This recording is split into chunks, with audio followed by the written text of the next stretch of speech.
Income certificate मतलब आय प्रमाण पत्र। सबको पता है कि आय प्रमाण पत्र क्या होता है, लेकिन फिर भी कभी कभी बताना जरूरी हो जाता है। आय प्रमाण पत्र एक अधिकृत अधिकारी द्वारा आपको दिया गया प्रमाण पत्र है, जिसमें ये लिखा जाता है कि आपके परिवार की जो आय है वो इतने रुपए है। ये कैसे निर्धारित होता है, उसका एक अपना अलग शासनादेश है। तो आय का प्रमाण पत्र आपके जो तहसील होती है, उस तहसील के जो तहसीलदार होते हैं उनके द्वारा आय का प्रमाण पत्र आपके लिए जारी किया जाता है। और वो भी जारी किया जाता है लेखपाल की आख्या पर। लेखपाल ये लिखता है कि फला व्यक्ति फला गांव का निवासी है और उसके कुल जो आय के स्रोत हैं उसके आधार पर ये आय प्रमाण पत्र आय उसकी घोषित की जाती है, कितने रुपए उसकी वार्षिक आय है। लेकिन यहाँ मैंने कई बार देखा है ऐसे भी लोग हैं जिनकी आय तो अगर सही से आकलन किया जाए तो 2 से 3 लाख रुपए साल निकलेगी, 4 लाख रुपए साल निकलेगी। लेकिन वास्तविकता में ना तो लेखपाल द्वारा कोई ठीक से सर्वे किया जाता है, ना आय के स्रोतों की जानकारी की जाती है, ना उसका कोई आकलन किया जाता है। और ऐसे ही लिख दिया जाता है फला फला व्यक्ति की ज्ञात स्रोतों के आधार पर उसकी कुल वार्षिक आय ये है, और उसी आधार पे उनका सर्टिफिकेट जारी हो जाता है। तो कई बार जो बीपीएल कैटेगरी के लोग हैं उनके साथ अन्याय हो जाता है। बहुत सारे ऐसे परिवार हैं जिनकी वास्तविक आय साल की 25-30 हजार भी नहीं होती है। कभी कभी घर में कोई कमाने वाला नहीं होता है, लेकिन उनकी आय भी 50 हजार लिख दी जाती है, या 46 हजार 42 हजार लिख दी जाती है। तो सबसे पहले आप ये समझ लें कि जो गरीबी रेखा के नीचे की आय है वो 46,080 रुपए तक जिन व्यक्तियों की आय है वो गरीबी रेखा के नीचे जीवन यापन करने वाले व्यक्ति हैं। अगर इसके ऊपर आय होती है तो उसे आईपीएल कैटेगरी मतलब गरीबी रेखा के ऊपर का उन्हें मान लिया जाता है।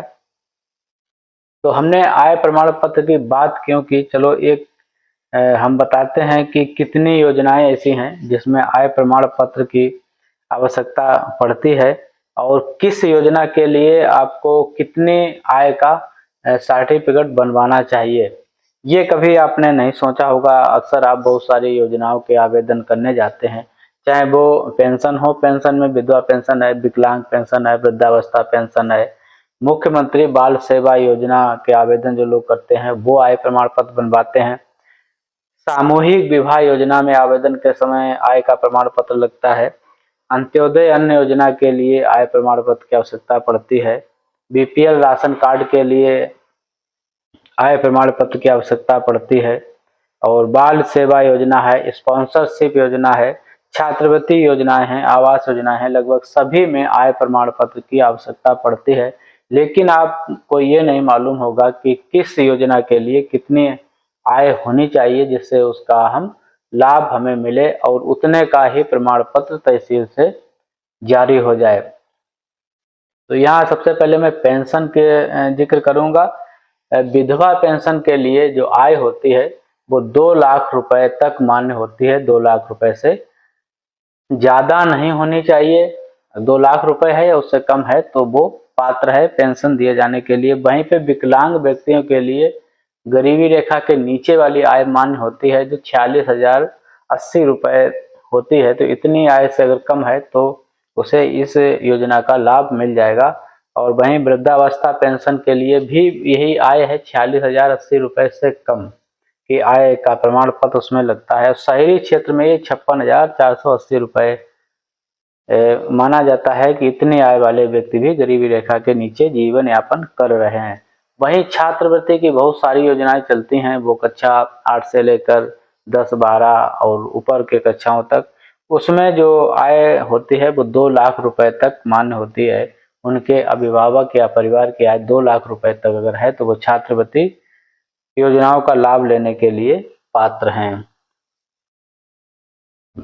वहीं पर एक विडंबना आप देखिए कि आवास योजना है, जो प्रधानमंत्री आवास योजना, उसमें मानक ये है कि व्यक्ति के पास अपना कच्चा मकान होना चाहिए, पक्का मकान कहीं नहीं होना चाहिए, और जो आय की सीमा है वो 3 लाख से 6 लाख रुपए के बीच तक अगर है तो वो भी मान्य है। इतनी आय वाले व्यक्ति को भी आवास दिया जा सकता है। और साथ ही जब बाल सेवा योजना है, इसके लिए जब आवेदन करने लोग जाते हैं तो वो आय की सीमा वहाँ 2 लाख रुपए तक मान्य है। 2 लाख रुपए तक की आय वाले जो अभिभावक जो खत्म हो जाते हैं उनके बच्चों को ये लाभ मिल सकता है बाल सेवा योजना का। और स्पॉन्सरशिप योजना में भी देखिए कि 72,000 रुपये ग्रामीण क्षेत्र के लिए है, 96,000 रुपये शहरी क्षेत्र के लिए है। इतनी आय वाले परिवार या जो अभिभावक हैं उनके बच्चों को ये लाभ दिया जा सकता है। वहीं सामूहिक विवाह में वही बीपीएल कैटेगरी की आय लागू होती है, 46,080 रुपये या उससे कम। और वहीं एक राशन कार्ड जो है हमारे यहाँ, जैसे अंत्योदय राशन कार्ड चलते हैं, पात्र गृहस्थी राशन कार्ड चलते हैं, तो पात्र गृहस्थी राशन कार्ड के लिए 1 लाख रुपए से ज़्यादा नहीं होने चाहिए, उससे कम आय होनी चाहिए। ऐसे लोग भी राशन कार्ड के लिए पात्र हैं। वहीं अंत्योदय अन्न योजना जो मैं अपने आसपास देखता हूँ, जिनकी ठीक ठाक इनकम है वो भी अंत्योदय अन्न योजना का लाभ ले रहे होंगे, लेकिन जो इसका वास्तविक मानक होता है वो 15,000 रुपये वार्षिक से कम आय वालों को अंत्योदय कार्ड दिया जाता है। लेकिन गांव में सब उल्टा सीधा चल रहा है, ना कोई बदलने वाला है ना कोई शिकायत करने वाला है, सब जैसा है। तो ये कुछ बातें थी जो मैंने बताई। अगर आप इन योजनाओं में किसी का आवेदन करने जा रहे हैं तो कम से कम आपको जानकारी होनी चाहिए कि आपको कितनी आय का प्रमाण पत्र बनवाना है, क्योंकि कभी कभी लेखपाल परिवार की जो वास्तविक आय होती है उस आय से वो ज़्यादा आय लिख देते हैं, जिस कारण आवेदन नहीं हो सकता है, उस योजना का लाभ नहीं मिल सकता है। आप हमारे चैनल पे अगर हमें पहली बार देख रहे हैं तो चैनल को सब्सक्राइब कर लीजिएगा, वीडियो को लाइक और शेयर करिएगा और अपनी राय हमें टिप्पणी में बताइएगा।